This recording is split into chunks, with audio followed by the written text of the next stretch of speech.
ओं नमो भगवते वासुदेवाय नमो।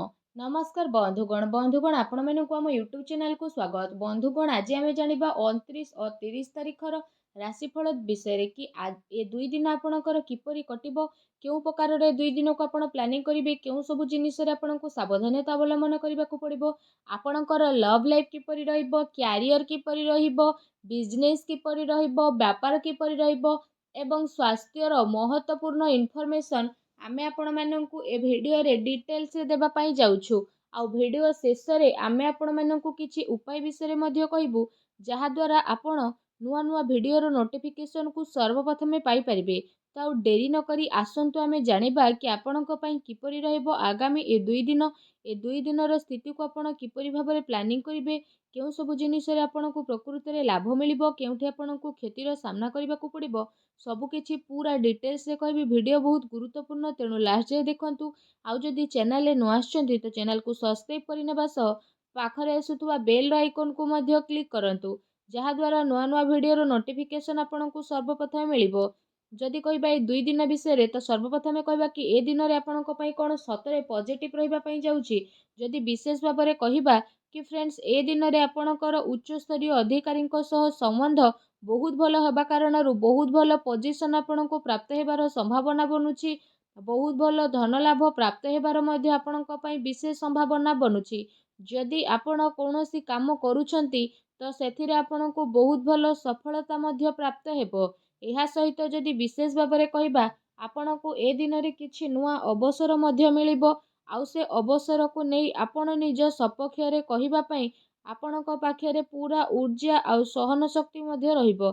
ए दिन रे आपण जो भी किछि कार्य रे हाथ देबे सेथिरे आपणको विशेष भाबरे सफलता मिलिबो। आउ सुचारू रूप रे आपण से सबु रे सबु कार्य को बहुत ही आसानी रे मध्य बनै नेबे, जहा द्वारा आपणकर आर्थिक स्थिति बहुत भल हेबार संभावना मध्य बनुछि। ए दिन रे आर्थिक लाभ पाई करा जाइथिबा प्रयास आपणकर सफल हेबो।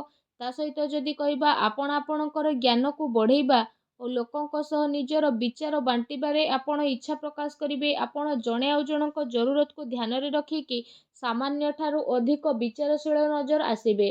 परिवार जनक ठारू सहाय्य सहयोग पाइबार आपणक इच्छा आपणको सहयोग प्राप्ति पई प्रेरित करिवो। ता सहित भविष्यत पई योजना मध्य आपण बनै पारंती, जहा आगो को जेकी आपणक पई काफी शुभ फल देई रहिबो।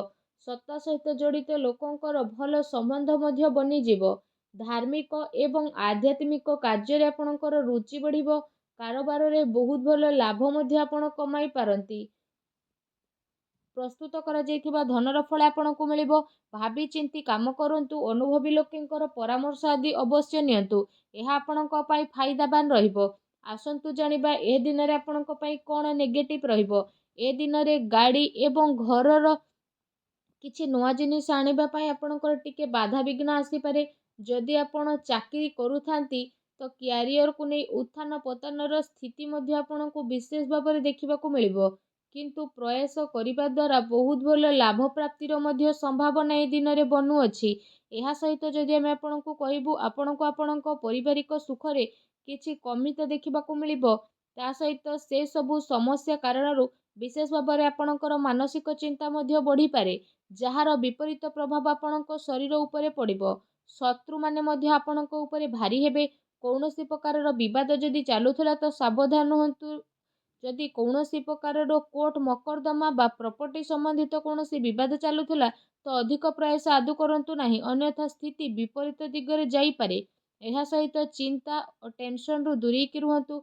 ए समय एमिति किछि घटना घटिबो जहा द्वारा आपणको पई स्थिति टिके मुश्किल होई जिवो। आपण सबु भूल ठारू दूरेई रुहंतु। आ पुणी थरे ताको करिबा ठारू दूरेई रुहंतु। समयर प्राथमिकता को दियंतु। कौनसी अपॉइंटमेंट बा अन्य कौनसी जिनिस हजिबार मध्य विशेष आशंका रहिछि। केते सारा कारणरू घर परिवार रे आपणकर प्रॉब्लम हेबो। नकारात्मक विचाररू बंचिकी रुहंतु, अन्यथा परिवार रे कଳି झगड़ा हेबार संभावना रहिछि। अधिक परिश्रम द्वारा शारीरिक मानसिक रूप रे थकापन अनुभव करिवे। एहार प्रभाव वैवाहिक जीवन उपरे पड़िबो। आसंतु जानिबा ए दिन रे आपण समस्तंकर प्रेम जीवन किपरि रहिबो।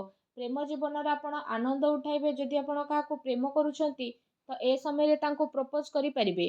ପ୍ରେମୀ ପ୍ରେମିକାଙ୍କ ଆପୋଷିକ ସାମଞ୍ଜସ୍ୟ ମଧୁର ହେବାର ମଧ୍ୟ ନଜର ଆସୁଛି। ତା ସହିତ ପ୍ରେମ ମହବତ ମାମଲାରେ ଯଦି କହିବା, ପ୍ରେସର ବନେଇବା ପାଇଁ ଆପଣ ଟ୍ରାଏ କରନ୍ତୁ ନାହିଁ। ଯଦି ଏ ସମୟରେ ଆପଣଙ୍କ ଭିତରେ କୌଣସି ପ୍ରକାରର ବାଦବିବାଦ ଚାଲୁଛି ତ ତାକୁ ସୁଲଝେଇବା ପାଇଁ ଟ୍ରାଏ କରନ୍ତୁ। ଯଦି ନୂଆ ରିଲେସନସିପ୍ ଅଛି ତ ସେଥିରେ କୌଣସି ତରତର ହୋଇକି ଆପଣ ନିର୍ଣ୍ଣୟ ନିଅନ୍ତୁ ନାହିଁ। ଏହା ଆପଣଙ୍କ ପାଇଁ ବହୁତ ଭଲ ରହିବ। ଆସନ୍ତୁ ଜାଣିବା ଏ ଦିନରେ ଆପଣଙ୍କର ବ୍ୟବସାୟ କ୍ୟାରିୟର କିପରି ରହିବ। ଏ ଦିନରେ ବ୍ୟବସାୟିକ ଗତିବିଧିରେ ଆପଣଙ୍କର ପ୍ରୋବ୍ଲେମ୍ ଆସିପାରେ, କିନ୍ତୁ କଠିନ ପରିଶ୍ରମ ଦ୍ୱାରା କାର୍ଯ୍ୟରେ ଆପଣଙ୍କୁ ସଫଳତା ମିଳିବ ଆଉ ଧନ ଲାଭର ଭଲ ସ୍ଥିତି ମଧ୍ୟ ବନୁଛି। କାର୍ଯ୍ୟକ୍ଷେତ୍ରରେ କାମର ଅଧିକତା ରହିବା କାରଣରୁ ଶାରୀରିକ ଓ ମାନସିକ ରୂପରେ ଥକାପଣ ମଧ୍ୟ ଆପଣ ଅନୁଭବ କରିପାରନ୍ତି। କୋର୍ଟ କଚେରୀ ସମ୍ବନ୍ଧିତ ଆପଣଙ୍କୁ କୌଣସି ଭଲ ଖୁସି ଖବର ମଧ୍ୟ ଏ ଦିନରେ ପ୍ରାପ୍ତ ହେବ। ବିଦ୍ୟାର୍ଥୀ ବର୍ଗଙ୍କ ପାଇଁ ସମୟ ବହୁତ ଭଲ ରହିବ। ଚାକିରି କରୁଥିବା ଲୋକଙ୍କ ପାଇଁ ମଧ୍ୟ ସମୟ କାଫି ମିଳାଜୁଲା ରହିବ। ତା ସହିତ ଏ ଦିନ ଆପଣଙ୍କର ଆର୍ଥିକ ସ୍ଥିତିକୁ ମଜବୁତ ବନେଇବାରେ କାଫି ମହତ୍ତ୍ୱପୂର୍ଣ୍ଣ ମଧ୍ୟ ସାବ୍ୟସ୍ତ ହେବ।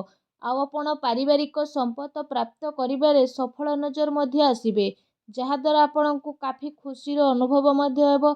ଆସନ୍ତୁ ଜାଣିବା ଏ ଦିନରେ ଆପଣଙ୍କର ସ୍ୱାସ୍ଥ୍ୟ କିପରି ରହିବ। ଏ ଦିନରେ ଆପଣଙ୍କୁ ଆପଣଙ୍କର ଖାଦ୍ୟପେୟ ଉପରେ ବିଶେଷ ରୂପରେ ଧ୍ୟାନ ଦେବାର ଆବଶ୍ୟକତା ରହିଛି। ଆପଣଙ୍କୁ ଏହା ସୁନିଶ୍ଚିତ କରିବାକୁ ପଡ଼ିବ କି ଆପଣଙ୍କୁ ଆପଣଙ୍କ ସ୍ୱାସ୍ଥ୍ୟରେ ଭୁଲ ବୁଝାମଣା ଆଦୌ କରିବାର ନାହିଁ। ଏ ଦିନରେ ଆପଣଙ୍କୁ ଆପଣଙ୍କ ଶରୀର ମାମଲାରେ ମିଲାଜୁଲା ପରିଣାମ ମଧ୍ୟ ଦେଖିବାକୁ ମିଳିବ। ତା ସହିତ ମଧ୍ୟାହ୍ନ ପରେ ଆପଣଙ୍କର ସ୍ୱାସ୍ଥ୍ୟ ବିଗିଡ଼ି ମଧ୍ୟ ଯାଇପାରେ। ବାହନ ଚଲେଇବା ସମୟରେ ସାବଧାନ ବନେଇକି ରୁହନ୍ତୁ।